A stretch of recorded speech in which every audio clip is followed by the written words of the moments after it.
Hey guys, let's get more news about Dallas, but first, don't forget to subscribe and leave your like.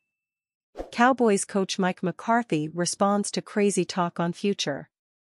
Mike McCarthy is coaching out his final year under contract with the Dallas Cowboys, but there's still a chance he sticks around despite the team's struggles this season. McCarthy's future has been a topic of discussion since the offseason, with some labeling him a lame duck head coach before the season because of his contract situation. This season has played out miserably for the Cowboys, failing to put together wins and losing quarterback Dak Prescott to injury. However, there's still a possibility that McCarthy will return as the skipper in Dallas. That's not crazy. And listen, Mike McCarthy is one outstanding coach. This is a Super Bowl winning coach. Mike McCarthy has been there, done that. He's got great ideas, Cowboys owner Jerry Jones said Tuesday on 105.3 The Fan. So, bottom line is, in no place, in my body language or anything else, have you seen indications about what we're going to be doing relative to this staff at the end of this year? And we shouldn't. We got a lot of football left, 6 football games. That's a lifetime. McCarthy responded to Jones' comments on his future on Tuesday while speaking to the media. Why are you laughing? McCarthy asked reporters with a smile. Crazy? I mean, I really haven't talked about it all year, so I'm definitely not going to start on a short week and an important division game. But I'm not going to throw away positive vibes either, so keep them coming. That's all good. But, yeah, that's not something I'm really focused on.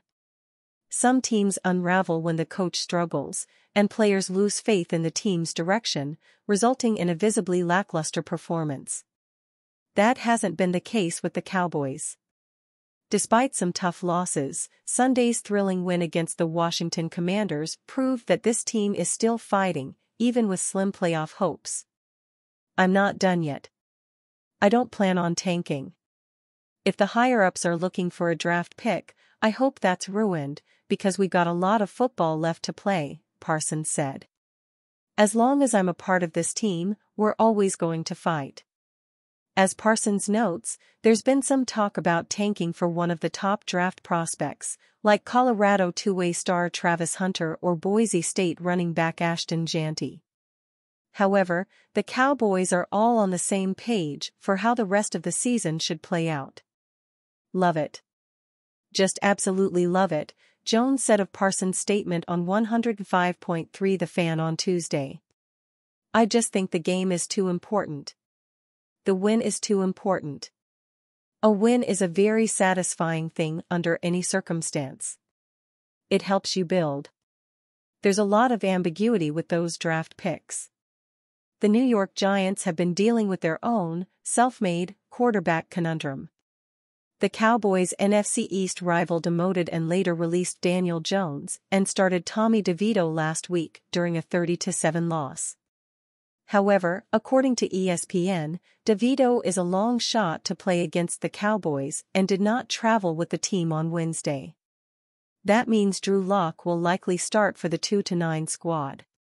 After being a double-digit underdog for Week 12, the Cowboys are a 3.5-point favorite against the Giants, per ESPN BET. NFL Thanksgiving games, history, traditions, and best moments. Thanksgiving Day to sports fans is as much about football as it is about the traditional turkey dinner.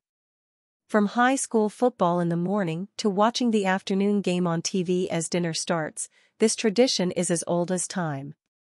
Well, almost as old as time. Each of these games will have a halftime performance. This year, country artist Shabuzi will perform in Detroit, country artist Lainey Wilson will sing in Dallas, and violinist Lindsey Sterling will take the stage in Green Bay. So why do the Lions and Cowboys always play at home on Thanksgiving? What does the day look like for the coaches, players, families, and fans who put their holiday celebrations on pause to take part? And how many thousands of pounds of food is served at the stadium? We asked NFL Nation reporters Todd Archer and Eric Woodyard to explain the history. The Lions were first up to host games every year, In 1934, Lions owner G.A. Richards scheduled a holiday matchup between the Lions and the Bears. Earlier that year, Richards had purchased the Portsmouth, Ohio, Spartans football team and moved it to the Motor City, renaming it the Detroit Lions. The defending back-to-back world champion Bears beat the Lions 19-16 in front of 26,000 at the University of Detroit Stadium on November 29, 1934. Now, 9 decades later, Thanksgiving football has become a staple in Detroit, with the Lions going 37-45-2 in the annual Holiday Classic. Woodyard. 32 years later, the Cowboys joined as a home team. The Cowboys first played on Thanksgiving in 1966, beating the Cleveland Browns 26-14 at the Cotton Bowl. General manager Tex Schramm wanted more national publicity for the Cowboys. This was before they were known as America's team, and thought the holiday game made perfect sense. The NFL was a bit worried, however, and guaranteed the Cowboys a certain amount of gate revenue. A crowd of 80,259 showed up and a tradition was born. The Cowboys have played on every Thanksgiving Day since, except in 1975 and 1977. Bill Belichick quietly had nightmarish audition for Cowboys head coaching job. You couldn't have scripted a better way for the Dallas Cowboys to end their 5-game losing streak than a thrilling win over Dan Quinn and the Commanders. Sure, beating the Eagles would have tasted even sweeter, but let's not run before we can walk. As great as it was to get back in the win column, it shouldn't paper over the fact that the franchise needs a complete reset after the season.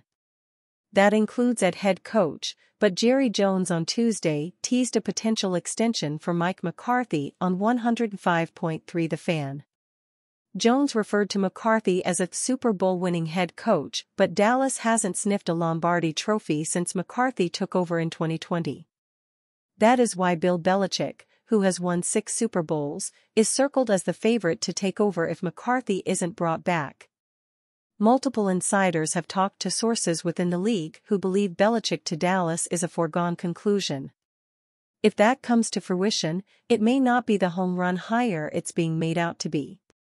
Appearing as a guest on ESPN's Manningcast during Monday night's game between the Ravens and Chargers, Belichick gave an alarming assessment when Los Angeles was faced with a 4th down and plus territory.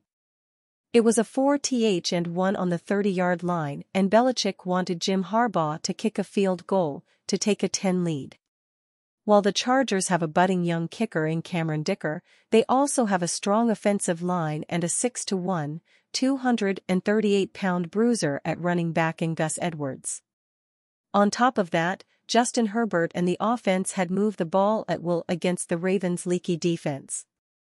Regardless, in that situation, the analytics say to go for it 10 times out of 10.